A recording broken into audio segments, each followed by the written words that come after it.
प्रायोजक पुष्कराज नाचणी सत्व, प्रत्येक आईचा विश्वास।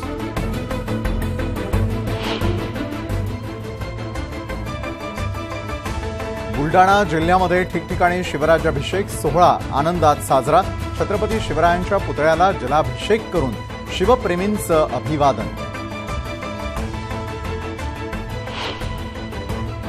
शिवराज्याभिषेक दिनानिमित्त भुसावळ इथे शिवरायांच्या पुतळ्याजवळ कलश पूजन आणि पंचामृत अभिषेक, मोठ्या संख्येनं शिवप्रेमींचा सहभाग। शिवराज्याभिषेक दिनी रोहा तालुक्यातल्या खांब वैजनाथ मंदिरात दुग्धाभिषेक, शिवप्रेमींची मोठी उपस्थिती।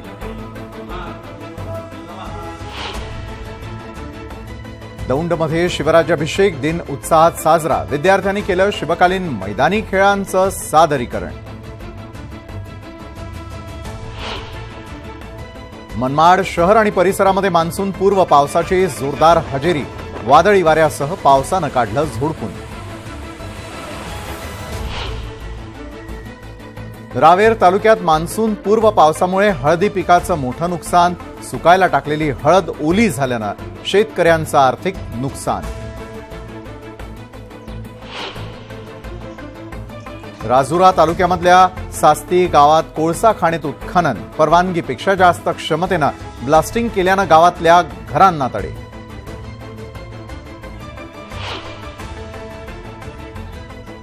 वन विभागाच्या अडेलटट्टू भूमिकेमुळे गुहागर विजापूर महामार्गाचं काम धुळखात, 1 किलोमीटर रस्त्यासाठी निमणीच्या गावकऱ्यांचं नितीन गडकरींना साकडं।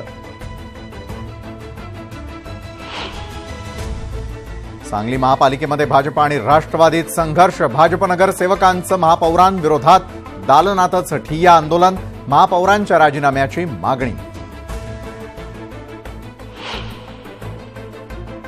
जालन्याच्या चंदन झिरा परिसरामध्ये 12 लाखांची घरफोडी, मुलीच्या लग्नासाठी ठेवलेल्या दागिन्यांवर चोरट्यांचा डल्ला।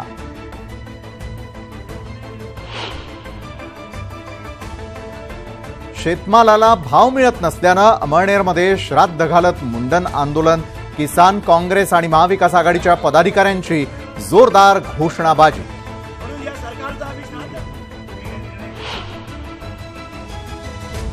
येवला तालुक्यामध्ये वन्य प्राण्यांनाही भीषण पाणी टंचाईचा फटका, वन विभागानं 21 ठिकाणी सौर बोरवेल उभारत केली पाण्याची व्यवस्था। संगमनेरमध्ये भगव्या मोर्चाला गालबोट, समनापूर गावात 2 गटात दगडफेक, अनेक वाहनांचं नुकसान।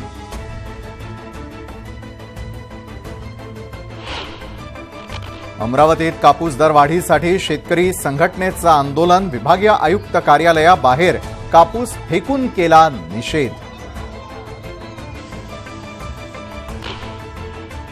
सांगलीत राष्ट्रवादीचे नगरसेवक योगेंद्र थोरातांचं अनोखं आंदोलन, फाईलवर सहीसाठी जिवंत कोंबडा घेऊन पोहोचले महापालिकेत।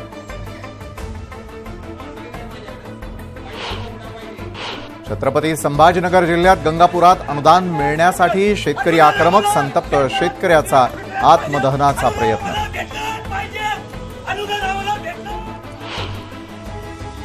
कोल्हापुरात फुटबॉल स्टेडियममध्ये राडा, मॅचवरून 2 गट भिडले, खेळाडूंनी एकमेकांवर भिरकावल्या खुर्च्या।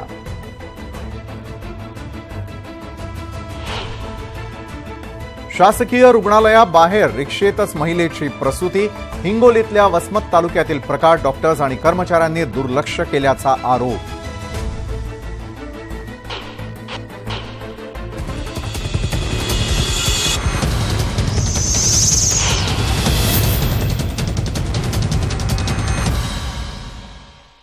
नमस्कार, महाराष्ट्राची खबरबातमध्ये मी विशाल पाटील आपल्या सगळ्यांचं स्वागत करतो। संपूर्ण दिवसभरात अवघ्या महाराष्ट्रात घडलेल्या महत्त्वाच्या घडामोडींचा सविस्तर आढावा घेण्याआधी एक नजर हेडलाइन्सवर। हेडलाइंस प्रायोजक राजयोग पेंट्स, खुशियां आपकी, रंग हमारे।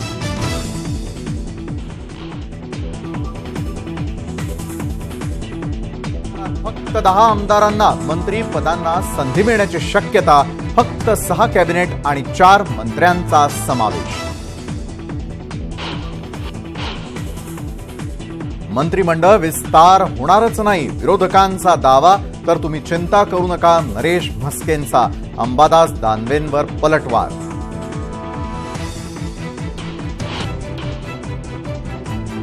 वजन वाढलं म्हणून अक्कल वाढते असं नाही. केंद्रीय मंत्री नारायण राणेंचा वैभव नाईकांना टोला, तर राणे सत्तेसाठी लाचार. राणेंच्या टीकेला वैभव नाईकांचाही पलटवार.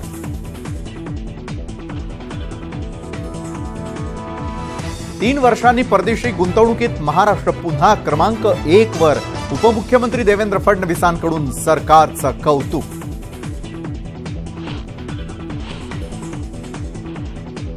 महाविकास आघाडीनं जे केलं नाही ते आमच्या सरकारनं केलं. राज्यातील गुंतवणुकीच्या मुद्द्यावरून फडणवीसांचा विरोधकांवर हल्ला बोल.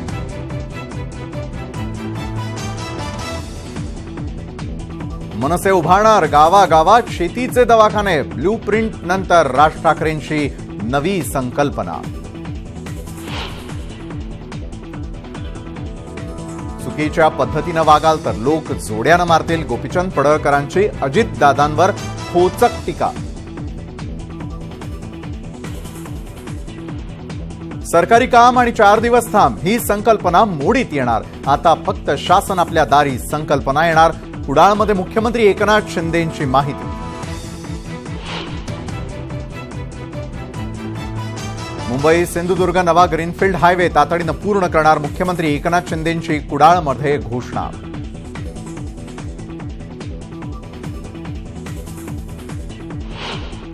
अकरावी प्रवेशासाठी पसंती क्रमाचा पार्ट 2 चा फॉर्म भरण्यासाठी 8 जून पासून सुरुवात. सर्व प्रक्रिया ऑनलाईनच होणार. आणि किल्ले रायगडावर शिवराज्याभिषेक सोहळा साजरा. संभाजीराजे छत्रपतींच्या हस्ते शिवरायांच्या मूर्तीवर अभिषेक. लाखो शिवभक्तांची हजेरी.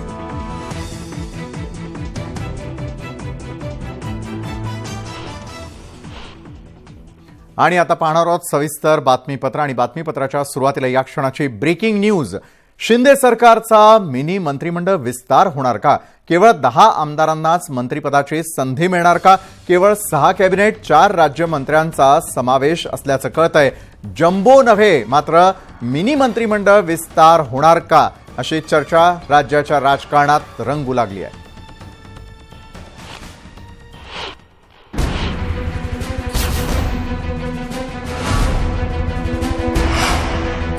राज्य सरकारचा लवकरच मंत्रिमंडळ विस्तार होणार असल्याचं मुख्यमंत्री एकनाथ शिंदे यांनी सांगितलं. त्यामुळे इच्छुकांनी देव पाण्यात ठेवले. खरं तर सत्ताधाऱ्यांमध्ये मंत्रिपदासाठी अनेक इच्छुक आहेत. मात्र शिंदे सरकारचा मंत्रिमंडळ विस्तार मर्यादित असणार आहे. भाजप आणि शिवसेनेतील केवळ 10 आमदारांना मंत्रिपदाची संधी मिळण्याची शक्यता वर्तवली जाते. भाजपच्या वाट्याला 4 कॅबिनेट आणि 2 राज्यमंत्रीपदं, तर शिवसेनेच्या वाट्याला 2 कॅबिनेट आणि 2 राज्यमंत्रीपदं मिळण्याची शक्यता आहे. मंत्रिमंडळाची संख्या ही शेवटी डिपार्टमेंटवरच असते आणि त्याच्यामुळे योग्य ते प्रतिनिधित्व दोघांनाही मिळेल. आम्ही प्रतिनिधित्वासाठी भांडत नाही. एकत्र चांगलं राज्य हे जनतेसाठी द्यायचं ही आमची भावना आहे. मंत्रिपदं सुद्धा जे इच्छुक आहेत त्यांना मिळणार आणि प्रत्येकजण मंत्रिपदासाठी आलाय असं नाही, तर बाळासाहेबांच्या विचारासाठी आणि शिंदे साहेबांवरच्या प्रेमापोटी हा उठाव घडला महाराष्ट्रामध्ये आणि तो यशस्वी झालेला आहे. सध्या शिंदे सरकारमध्ये मुख्यमंत्री आणि उपमुख्यमंत्री वगळता भाजप आणि शिवसेनेचे प्रत्येकी 9 कॅबिनेट मंत्री आहेत, तर आणखी 23 जणांना मंत्रिपदाची संधी आहे. मात्र मंत्रिमंडळ विस्तारात केवळ 10 जणांचा समावेश केला जाणार आहे, अशी राजकीय वर्तुळात चर्चा आहे. उरलेल्या मंत्रिपदाचं वाटप या वर्षाअखेरीस होण्याची शक्यता आहे. मंत्रिमंडळ विस्तार तर होणारच आहे, कारण राहिलेले जे म्हणजे जे काही पद आहे मंत्रिमंडळ त्याचा निश्चित विस्तार होणार. मंत्रिमंडळ विस्तारात प्रादेशिक समतोल राखण्याचा प्रयत्न केला जाण्याची शक्यता आहे. पहिल्या मंत्रिमंडळ विस्तारात भाजपनं राज्यातील 6 भौगोलिक विभागांना प्रतिनिधित्व देण्याचा प्रयत्न केला होता. मात्र शिंदेंच्या नेतृत्वातील शिवसेनेला तो राखता आला नव्हता. सध्या शिवसेनेचा मुंबई आणि विदर्भातील एकही मंत्री नाही, तर इकडे मराठवाड्यात शिवसेनेचे संदीपान भुमरे आणि अब्दुल सत्तार हे 2 कॅबिनेट मंत्री आहेत, तर संजय शिरसाटही मंत्रिपदाकरता इच्छुक आहेत. त्यामुळे आगामी मंत्रिमंडळ विस्तारात मुंबई आणि विदर्भाला संधी मिळणार का याकडे शिवसेनेतील इच्छुकांचं लक्ष लागून राहिलेलं आहे. त्यांनी आपल्या मंत्रिमंडळात योग्य पदाला न्याय देणारा, हुशार, अभ्यासू, अनुभवी योग्य माणसाला संधी द्यावी. ते जे निर्णय घेतील ते मला मान्य आहे. माझ्यापेक्षा माझ्या मतदारसंघाला अपेक्षा जास्त आहे, परंतु त्यांनी जर संधी दिली तर मी पदाला न्याय देईल, संधीचा सोनं करेन. शिंदे सरकारच्या मंत्रिमंडळ विस्ताराला भाजप पक्षश्रेष्ठींनी हिरवा कंदील दिलाय. मात्र या मंत्रिमंडळ विस्तारात केवळ 10 जणांनाच संधी मिळणार असल्यामुळे दोन्ही पक्षातील इच्छुकांपैकी कुणाला मंत्रिपदाची लॉटरी लागणार याविषयी राजकीय वर्तुळात चर्चा सुरू झालेली आहे. Bureau report, news 18 Lokmat. मंत्रिमंडळ विस्तारावरून सुरू झालेल्या चर्चा थांबायचं नाव घेताना दिसत नाही. मंत्रिमंडळ विस्ताराला मुहूर्त लागणार नाही असा दावा विधान परिषदेतील विरोधी पक्षनेते अंबादास दानवेंनी केलाय. तर दानवेंनी विस्ताराची अजिबात चिंता करू नये असा टोला शिवसेनेचे प्रवक्ते नरेश म्हस्के यांनी लगावलाय. राज्य मंत्रिमंडळाचा कधीही विस्तार होऊ शकतो. मुख्यमंत्री आणि उपमुख्यमंत्र्यांनी दिल्ली दौरा केल्यानंतर मंत्रिमंडळ विस्ताराच्या चर्चेला वेग आला. माध्यमांमध्ये संभाव्य मंत्र्यांची नावंही चर्चिली जात आहेत. मात्र विधान परिषदेतील विरोधी पक्षनेते अंबादास दानवेंनी या प्रकरणी वेगळा सूर आळवलाय. मंत्रिमंडळ विस्तारात ज्यांना स्थान मिळणार नाही ते आमदार नाराज होतील. यामुळे मंत्रिमंडळाचा विस्तार होणार नाही असा मुद्दा अंबादास दानवेंनी उपस्थित केला. मुख्यमंत्री आणि उपमुख्यमंत्री दोघेही मंत्रिमंडळाचा विस्तार करणार नाही. आपल्या जिल्ह्यातील काही लोक देव पाण्यात घेऊन बसले त्यासाठी. अरे फक्त मारामारीच बाकी आहे त्यांची, आता त्यांची मारामारीच बाकी आहे. त्यांना शुभेच्छा आहे, परंतु मंत्रिमंडळाच्या विस्ताराला कोणताही मुहूर्त लागणार नाही. अंबादास दानवेंच्या दाव्याला शिवसेनेनं हवेतल्या हवेत पलटवून लावलं. लवकरच मंत्रिमंडळ विस्तार होणार असल्यानं अंबादास दानवेंनी निश्चिंत राहावं असा सल्ला शिवसेनेचे प्रवक्ते नरेश म्हस्के यांनी दिला. मंत्रिमंडळाचा विस्तार लवकरच होईल. अंबादास दानवेंनी त्याची काळजी करू नका. आपण प्रतीक्षेत आहात. योग्य वेळी आपण इकडे येणार आहात. तुम्हाला बोलावं लागतंय, तुमच्यावर संशय आहे हे आम्ही समजू शकतो. मंत्रिमंडळ विस्ताराच्या मुद्द्यावरून सत्ताधारी आणि विरोधकांमध्ये सुरू झालेले आरोप प्रत्यारोपांचं सत्र सध्या तरी सुरूच राहणार आहे. जेव्हा मंत्रिमंडळाचा विस्तार होईल त्यावेळी या चर्चांना विराम मिळेल. Bureau report, news 18 Lokmat. सिंधुदुर्गामध्ये शासन आपल्या दारी योजनेचा भव्य शुभारंभ करण्यात आला. मात्र या उद्घाटनाला संपूर्ण कोकणात चर्चा होती ती फक्त केसरकर आणि नारायण राणे यांच्या एकत्र व्यासपीठावर असण्याची. राणे केसरकर एकाच मंचावर आल्यानं विरोधकांकडून जोरदार टीका करण्यात आली आहे. वैभव नाईकांनी सत्तेसाठी दोघेही लाचार असल्याचं म्हटल्यानंतर राणेंनीही त्यांना उत्तर देत एकत्र आलो तर त्यात वावगं काय असं म्हणत नाईकांवर जोरदार प्रहार केलाय. खरं तर राणे आणि केसरकर हे दोन्ही सत्तेसाठी लाचार आहेत हे आजच्या एकत्र येण्यावर दिसून आलेलं आहे. हे सत्तेच्या मंत्रिपदासाठी एकत्र आहेत आणि त्यामुळे लोकांना सुद्धा कळून चुकलेलं आहे हे सत्तेसाठी एकत्र. त्यामुळे ह्याचा फायदा या लोकांना निवडणुकीमध्ये लोकच त्यांना घरी बसवतील. केसरकरांसोबत आपण दिसला एकूणच राजकीय चर्चा मोठ्या प्रमाणात होताना बघायला काय माणूस आहे ना तो.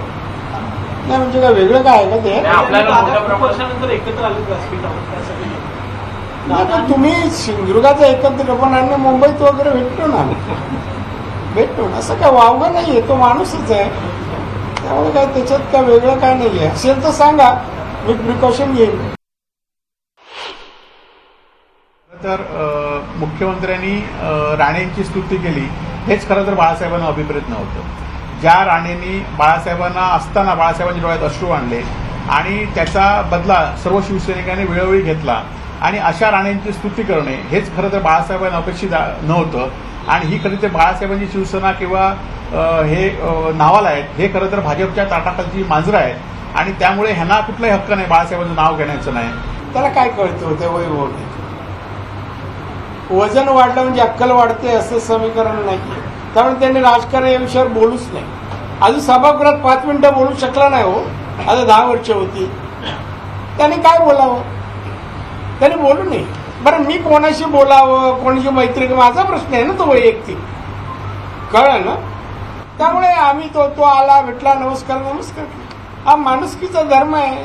समोरच्याला नमस्कार करणं त्याला कळणार नाही. ते अकलेच्या पलीकडे आहे. महाराष्ट्र नवनिर्माण सेना हा शहरी भागाचा पक्ष आहे अशी आजवरची प्रतिमा राहिली आहे. पण आता मनसेनं आपला मोर्चा ग्रामीण भागाकडे वळवलाय. ग्रामीण भागातल्या जनतेला आकर्षित करण्यासाठी आता मनसेनं शेतीचे दवाखाने सुरू करणार असल्याची माहिती दिली आहे. सुरुवातीला 5 भागांमध्ये हा उपक्रम सुरू केला जाणार आहे. आगामी निवडणुकांच्या दृष्टीनं मनसे जोरदार तयारी करते आहे आणि त्याचाच एक भाग म्हणून ग्रामीण भागात पक्षाचा बेस तयार करण्यासाठी ही नवी रणनीती आखण्यात आली आहे. या शेती दवाखान्यांचा शेतकऱ्यांना फायदा होईल असा विश्वास मनसे नेते व्यक्त करतायत.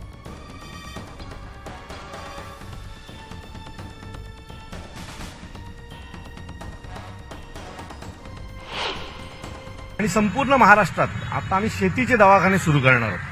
शेतीचे दवाखाने ही संकल्पना ग्रामीण भागात जर तुम्ही गेलात तर अनेक वेळेला विविध शेतांवर कीड लागते आणि कीड लागल्याच्या नंतर त्या शेतकऱ्यांचं एकतर पीक वाया जातं किंवा त्यांना अनेक हजार रुपये खर्च करून डॉक्टर घ्यावा लागतो.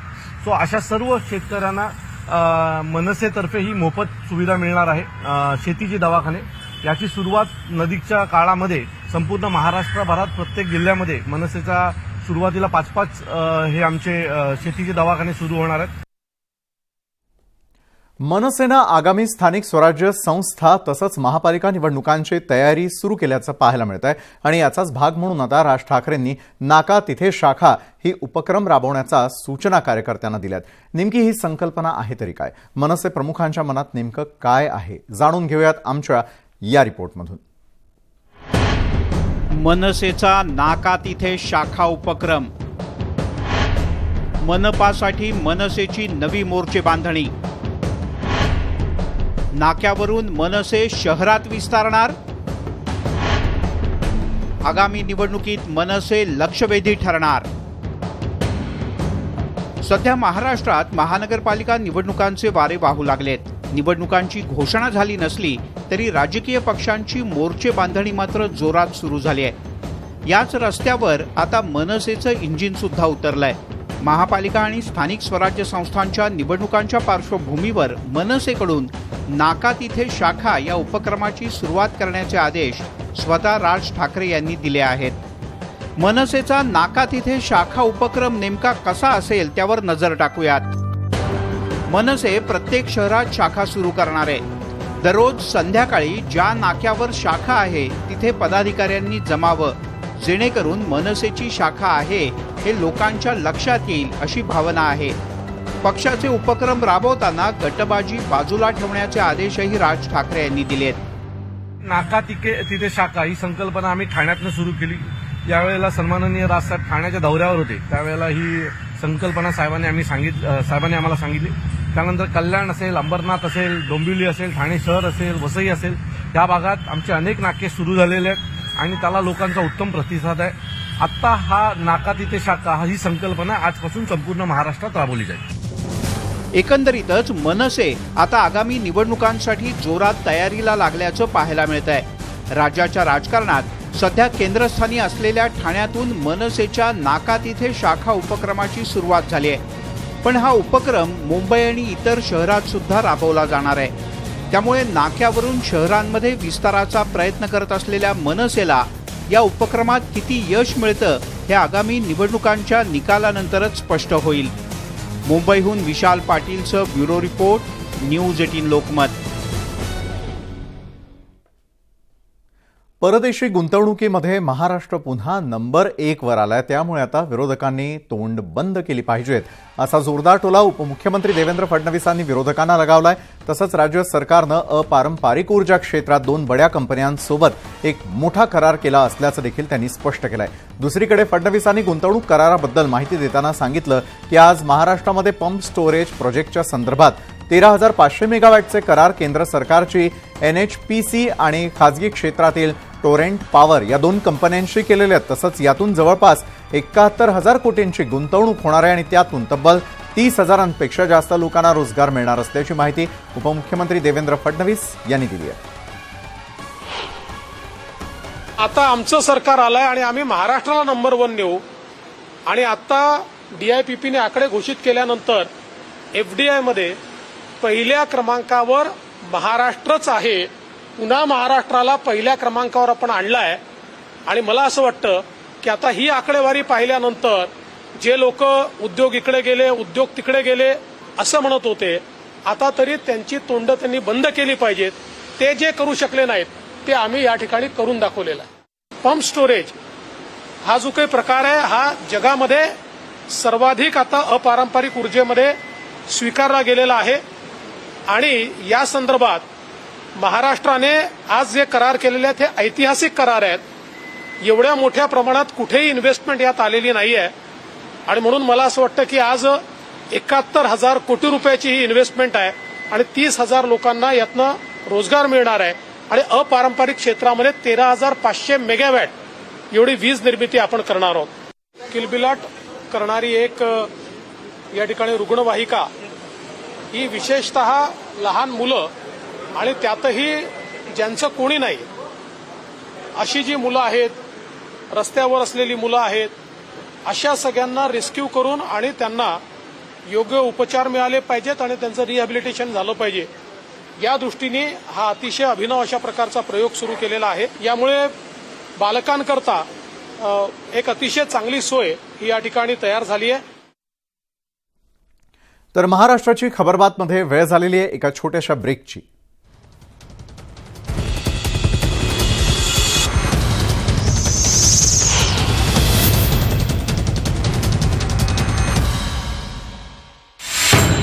जगासोबत चालायचं तर अपडेट राहावंच लागेल.